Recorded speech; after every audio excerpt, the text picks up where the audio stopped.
Okay, YouTube, what do I need for camping? All right, tent, check. Sleeping bag, check. Toaster? I, I, I guess I need a toaster? No. No, I don't need a toaster. I need this like I need a tick on my dick. All right, folks. I've actually been watching some YouTube videos lately about what you need to bring camping, and one guy actually said you needed a toaster. Now, he didn't mean a toaster like that. He actually meant a toaster like this that you put on a propane stove, and it's supposed to toast your bread. I haven't tried it. Or he also meant one that has a long handle that you can put over a campfire. But seriously, do you need that to go camping? No. I've watched other videos, people talk about what you need to go camping. I was like, I've been camping for 20 something years. I don't have half the stuff that they say you need to go camping. What you need to go camping, what some people will tell you, is a tarp, some rope, and a knife. Those are some of the things that some other people will tell you need to go camping. And personally, I think they're more correct. That's a little bit more of a survivalist mode, but nevertheless, you don't need a lot of the things that people are going to tell you you need to bring camping. So today, I want to talk about some of the things that I think you might want to bring with you to make your first time more comfortable. And then you are going to decide on your own what you actually want to bring and what you want to spend. Nobody can tell you that. So let's start and let's see what we have. All right, so one thing I want to mention before I start talking about the tent and my sleeping bag is I see a lot of comments on Facebook, YouTube, whatever it may be about, oh, I want to go camping, but I can't afford this. And I want to go camping, but I can't do that. And these people are talking about $700 tents that they can't go camping because they can't afford it. Or they can't afford an overlanding vehicle. Where people spent $60,000 on the Jeep or Bronco itself and then, tricked it out to whatever they want it to be. You don't need that. All right? Okay. I think I'm going to jump off my soapbox now and let's just talk about this. So I've had this tent for a long time. It's a Coleman Hooligan 410. It also comes in a Hooligan 6. I've had this tent for about 10 years and they still make it. It's a good tent. I like it. It's lasted me all these years. I don't always use it. I've changed up what I used here or there, but I still bring it out sometimes. And one of the things I like about this is it has this little alcove here. And it's great for keeping my chair in when it's raining. If I want to have some hot chocolate or coffee or just eat my food, I can sit in here and be out of the way of the rain. Yeah. All right. Anyway, so let's go inside and let's just see what I have inside. All right, folks. Welcome to my humble home for the next few days. As you can see, here is my little sleeping area. And I don't have much in here. I have a pillow from home. No reason to spend the money on a camping pillow if you're never going to go again. You have a sleeping bag, which you probably are not going to need if you go in nicer weather. You can get away with bringing some blankets from home. So I recommend maybe doing that if you're sleeping in nicer weather. But again, if you want to invest in a sleeping bag, you can always try out like a Coleman or an Ozark Trail. And honestly, I found other uses for them besides camping, especially if you have kids. Sometimes they like sleeping in those things just to sleep in the living room, their own personal camping trip. Also, I have here, this is a Thermarest sleeping pad. It's memory foam, and then you also can fill it up with air to fine tune it to your comfort. But again, you don't need this. You can get an air mattress for like $14, $20, maybe a little bit more if you want like a full size or a king size mattress. And they're not expensive. You find them online and it's probably a way to save money. And they're actually very comfortable. Only drawback is if you pump cold air into them, you're stuck sleeping on cold air out there. What am I missing here? I feel like I wanted to tell you about something. Oh, a cot. You can also get a cot. Cots are a little bit more expensive. They are comfortable. They get you off the ground, but there is nothing insulating you from underneath That cold air sometimes just comes from underneath the cot. So, but you can always also line the cot with a blanket. I've done that in the past, but I've moved on from cots. I just find they take up too much space. I prefer something like this in my tent. So over here, I just have a couple of duffel bags with my clothes in them. Normally I would only have one, maybe about this size, with just a change of clothes for every day. But I brought an extra one because I brought some extra jackets and sweaters with me because I was expecting it to be very cold this trip. They were saying it was going to be maybe high teens, low 20s, so I wanted to be prepared. But I'm going to leave clothes up to you. I'm not going to get into detail about what I have in here. You guys can figure out, check the weather, see what it's going to be, where you're going to be camping before you go, and you decide what you want to bring. The only thing I'm going to say you probably should do is, if you're buying thermals, buy yourself some good wool thermals. They're just much better. They wick the sweat from you. They self-regulate, so they help you not to overheat. I would go that. Okay, moving on. Let's see what the next thing we're going to talk about is. Okay, I hope you can see me okay. I have a bunch of stuff laid out on the table here that I want to go over with you. One of the things that you might want to bring with you is some kind of mallet or a hammer, something like that. The reason I recommend this is because when you're driving in those tent stakes, sometimes the ground is hard and you're not going to be able to push them in with your hand. And that being said, when you buy a tent, invest a little bit more in a better quality stake, because in my experience, when you're hammering in those stakes, especially the cheap ones, they tend to hit a rock or a root or just hard ground, and they tend to bend, and then they're useless to you. So this would be something I actually suggest bringing. So as you can see, this campsite, even though it isn't an actual campground, but it is an established campsite, I have a picnic table, and the picnic table is right next to the fire ring. So you don't actually need chairs if you come to a place like this. You don't need a table. You can set your stove up in your cooking area and still eat and have a place to sit without having to do anything else or bring anything else with you. But if your campsite or campground that you're going to, for some reason, doesn't have a table, you pick yourself up a chair. Any chair is going to be good. I suggest a folding one because we are car camping. You want to save some space, but any chair, any folding chair, go shop online, shop at a store, bring something from home if you have some kind of folding chair, whatever you need to make it work. That being said, also, I bring this table with me if I know there's not going to be, if there's not going to be a table where I'm going. See, this is a very old table. I don't even know if there's any sharper images around anymore. But this is it rolls up and then unfolds. And I like to bring that with me. There's a lot better folding tables, little plastic ones that you can bring with you, save some space, whatever you want to bring. Let's move on to cooking. Now, there's different kinds of stoves that you can bring with you, if you even want to.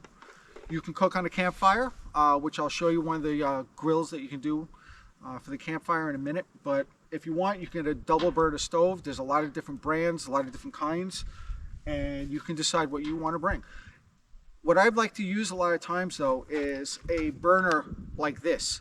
This is actually a backpacking stove, and you buy these little butane containers. The canisters. These little butane canisters. You buy these canisters, and they just plug in, and this whole thing just folds up very small, and it fits in this little container. Now, the reason I recommend something like that is these burners, they go for roughly about $100. I picked this up yesterday for 14 bucks. So the way these work is it shoots a jet of fire right out of the top, and it heats up very well, but it usually only works good with pots like these, like kettles like this that are smaller, but you can cook on it. So now, speaking of cooking, you're going to want to bring something to cook with. Think about that. You can bring a whole pot set like this. This has pots in it, pans, it has a cutting board, things like that. But if you're never going to use it again, don't get yourself something like this. I've been using this and just a stick-proof pan that I've been bringing with me for years, and it's always worked. The pan I use for making myself breakfast, or if for some reason I don't have a fire going, maybe I can cook dinner on it, hot dogs, steaks, whatever. But this is actually a good catch-all. If you bring something like this is just a water kettle with a couple of cups in it. You can see there's actually some water in there. But this works perfect with this. It sits right on top. You heat up your water. You have some cups. And you can actually, like, if you want, you can throw some beans in here or small things, soups or whatever, heat them up in here. So if you want, I would go with something like this and maybe just a pan, save yourself some money. You're gonna need a lighter. Lighters go a long way, whether it be for campfires. A lot of these stoves don't have starters on it. You're gonna need that. Okay, so anyway, now let's talk about plates. Cups, plates, things like that. This is a little camping set, a one-person camping set. It's got a plate, a bowl, it's got some plastic forks, and spoons in here, and you can get yourself something like this. Me, I prefer good old-fashioned paper. The reason I like paper is because you're out here. Look, we carry out what we carry in. That's just a basic rule of camping. Leave it cleaner than you found it. And I'm not a huge fan of having a lot of garbage, especially food, with me. The only cleaning I want to do is my pots, because there's really no way to avoid that if you're going to be cooking in a pot. But after I'm done with this, the paper, I can throw it in a campfire. It's gone. Don't throw plastic in there. You don't want to burn plastic. So your forks, knives, things like that, that'll come home with you in the garbage. But paper plates and cups, most people already have these at home for whatever reason. Bring them with you. You don't need to buy more stuff. So, what am I forgetting on this? Oh, yes. Please bring a garbage bag. I found so much garbage at campsites. All right. I set up my tent one time in the dark, woke up in the morning, and I saw a condom laying right next to it. Seriously, people? Really? Come on. Pack your crap up and take it home. Don't leave it a mess out here. You're coming out here to get away from, all the filth and disgust of the city and being around other people. Clean up after yourself. Lanterns. You can buy yourself a gas lantern. I've recently moved on to these rechargeable lanterns. Gas lanterns are great, don't get me wrong. I love the glow that they have to them. They light up the campsite very well, but they do have their drawbacks. The gas lanterns, they're usually in a glass housing. You have to carry around Coleman propane tanks with you, like what this stove uses. Whoop. That's Eric, make a mess. All right, you're gonna need one of these. So I've recently moved to these rechargeable ones. When you use the rechargeable lanterns, you just plug it in. It's got a USB port in the front to charge it, and if you need to charge it, I don't know if you bring battery with you, plug it into the car. Sometimes that can be a hassle, but a little trick here, it takes C batteries also. So if it dies on you, just carry some extra C batteries with you. That'll get you through the rest of your trip.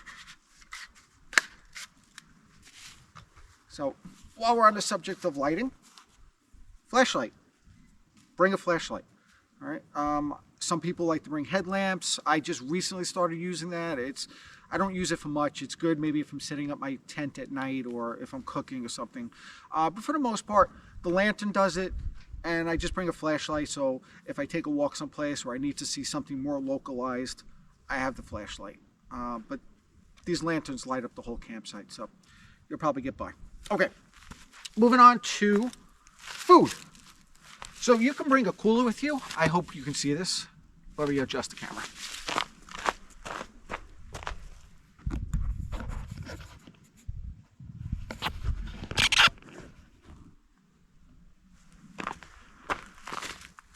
Okay, that should be a little bit better. So moving on to food, you can bring a cooler with you. Again, I'm going to emphasize this. The cooler you bring is going to be up to you.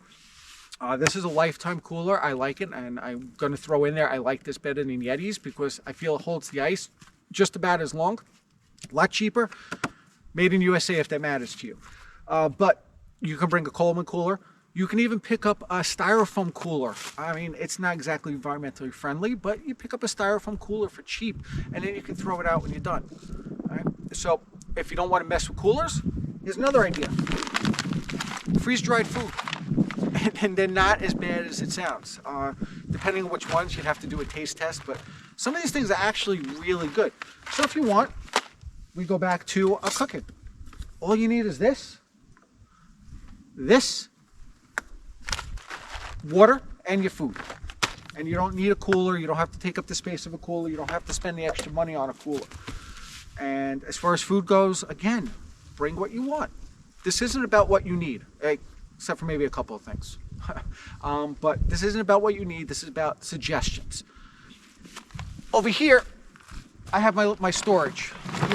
You're going to want some kind of storage. I have a lot more stuff in here than what I'm actually showing you. Just stuff that I've come up with over the years just to make life a lot easier. But we're not going to talk about that now because you don't need it. A lot of stuff in here I'm not even using. But I do keep all my cooking supplies in the bottom one and all my food in the top one. Okay, let's talk about campfires. So pretty much any campsite you go to, you're going to find a fire ring already at the campsite. The only place you may not is if you want to do dispersed camping. But the only thing is the National Forest Service does recommend that you use already established campsites that someone has made before you. And odds are someone's already made a fire ring out of rocks.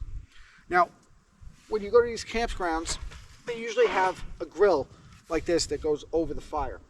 I don't like using these. They're usually filthy, rusty. I mean, it's good if you're going to just put a pot or something like that on top of it. But I like to bring one of these grates with me. So this goes back to our cooking. So you don't even need a stove if you're going to use a campfire.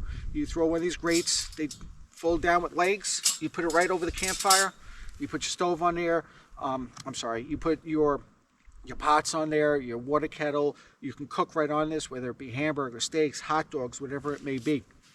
You're going to be able to cook right there. Okay. So now as far as starting a fire goes,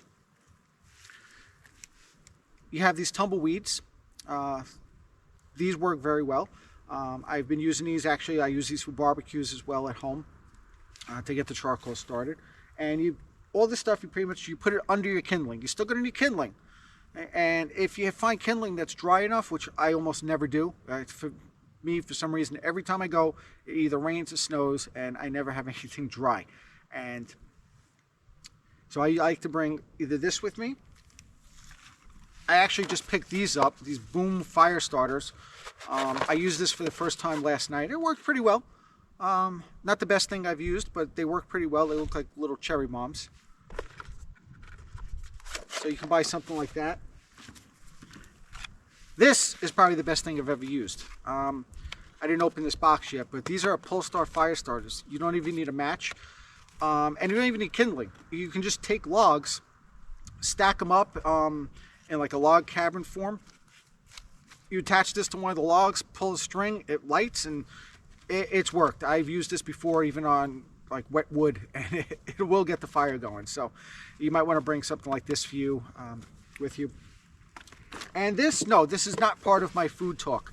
This is my kindling talk. Milk cartons are very good for starting fires.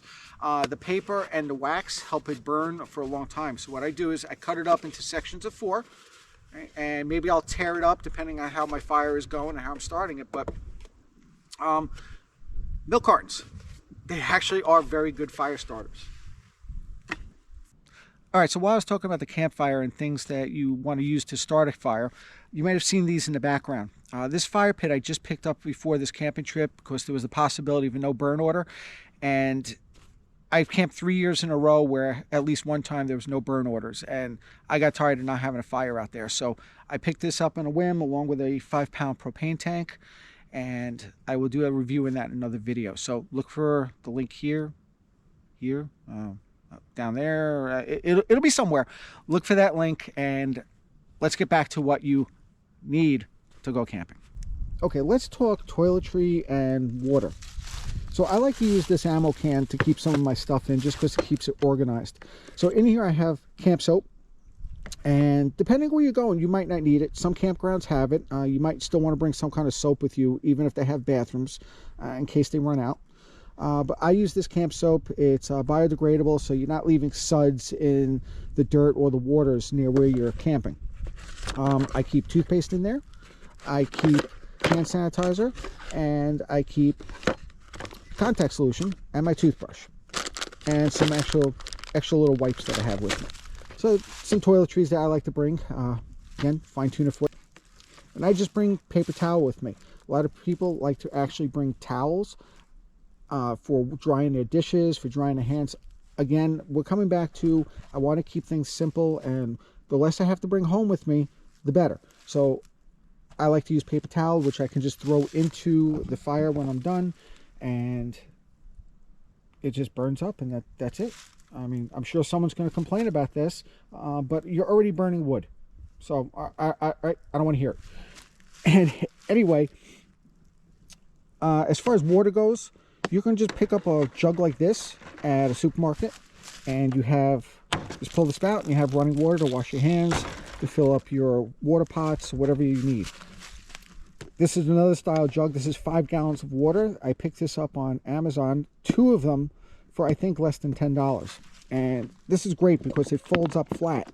So when you're done with it and you head home, you just have to throw it in the back of your car, nice and flat. It takes up less space.